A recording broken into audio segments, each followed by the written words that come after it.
Little Earn here. Unfiltered is back. That's right. And bless your heart if you did indulge in that crazy 2,500 calorie dish from the Cheesecake Factory. And when I say bless your heart, I mean figuratively, of course, and literally, because that heart's going to need a lot of blessings. Not sure if I would partake in that particular dish. Was talking to the interns during the break. We got some smart ones in here. I don't think that they're going to be going in the dungeon. Some smart ones.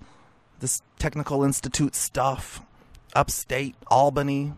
You know, we got some smart kids in here, so I think we're going to be okay for the next couple of months. And if we don't, we know where they're going. And I have the key to that dungeon anytime. And in fact, I can even do that from my house. I've got an app for that because, as I said, there's an app for everything. I've got an Unfiltered dungeon app. If I'm listening to the show on a Saturday and it screws up, beep! They will be zapped and put into the dungeon. Exactly. I need like a little beep sound. What would it sound like if I just beeped? I need to find a little zap sound to... Nope, it's got to sound a lot more terrifying than that. That wasn't scary. Like something... Well, if I can't find a beep... Oh, I don't... Hope that one doesn't play, and good it's not. That's what it's going to sound like if I'm listening from home and I've got to zap them to the dungeon. So, I'm at home, and we've talked about this on the show before.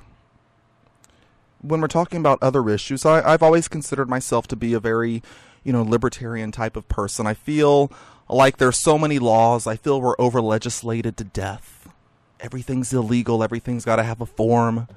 That I just don't want to give the government any more reason to be able to question me, come to my house, get my information, get my blood type, all of that good stuff, fingerprint me, so on and so forth. And this year is actually a census year, 2010. And I'll be honest, I have never filled out, a census form before. Now it comes along every 10 years, so it's not like we're getting this every other day or every year. 2010 census is upon us, or does it come along? You know what? I don't even know. I'll be honest. I think that it's like every 10 years. It's a very big deal. I mean, they're basically, when I say they, the government, the U.S. Census Bureau, is getting information about, the households in America. But I just feel like there's just so much information about me that's already out there. I'm just thinking, again, can they not just pull the information from, birth certificates and death certificates and driver's licenses and all of that stuff? And I've just had a really weird problem with this. So I got the form in my mail a couple of months ago. I haven't done anything with it. It just sat there. Sent me another one.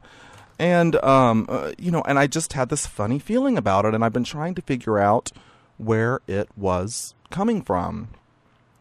Come home, I don't know, last week, there's a little tab on my door. I thought it was a menu. The census worker actually came to my house. I threw away the form I was going to bring with me to show you. Her name's Valerie something, and she works 9 a.m. to 9 p.m. Bless her heart. Sounds a little bit like Foxconn. Let's hope she doesn't, jump off into a net at the Census Bureau. Anyways, 12-hour work days, how many days a week? I don't know. And the census, that just sounds horrible to me. Horrifying, going to strangers' houses that don't want to fill out your damn paperwork.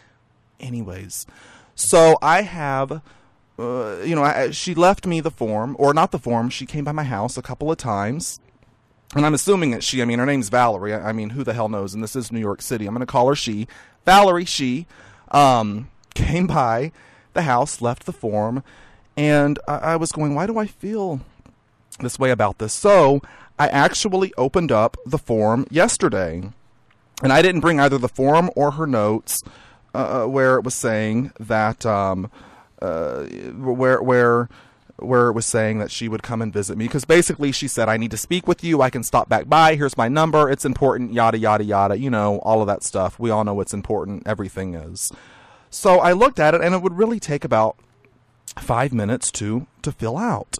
And while all this is going on, I've been in contact with one of our guests that was on our show, I don't know, like 10 months ago. Her name was Carolyn Battle Cochran.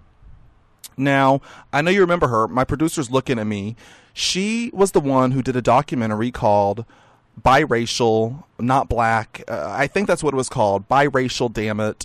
and it was about it was biracial, damn it, or something. I'll find out the exact title of the documentary that she did, but essentially what it had was a documentary about biracial individuals and the experience that biracial folks have.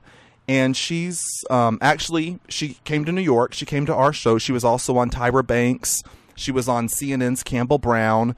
A very, very interesting, cool conversation. And in fact, if you go to chataboutit.com, put in her name, you can hear the podcast, because that's right, everything that we do on Chat About It is put into podcast form. I might die. I might go to, Cheesecake Factory, eat 2 of these carbonara meals and kick it out on the way to the car. But you know what? That damn podcast, exactly. The damn podcast is still going to be there. So look up Carolyn Battle. So I had been thinking about these issues.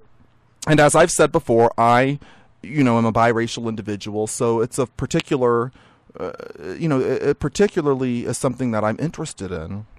An issue I've always been. So anyways, I pull open my census form and I'm looking at this. And, it asks the basic stuff. Are you the only one in the house? What's your phone number? I can tell you one thing. I'm not putting my damn phone number on the census form, no matter what. That's the one. Why do they need my number? They're not getting that, come hell or high water. But it goes on and on and on. And then number 8, it says, is person 1 of Hispanic, Latino, or Spanish origin? And then, there's multiple boxes. No, not of Hispanic, Latino, yada, yada, yada. Yes, Mexican, or yes, Puerto Rican, or yes, Cuban, or yes, another Hispanic. And then, and you have to check one of the boxes.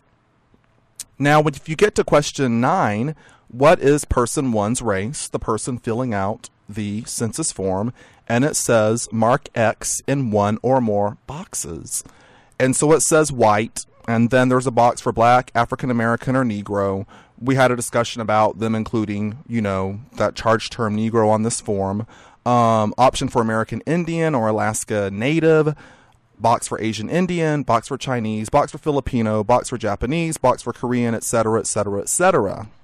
So I was looking at this, and then I thought, to myself, really, how does this apply in a world where, if you have a white parent and a black parent, you are at that point in time considered to be biracial.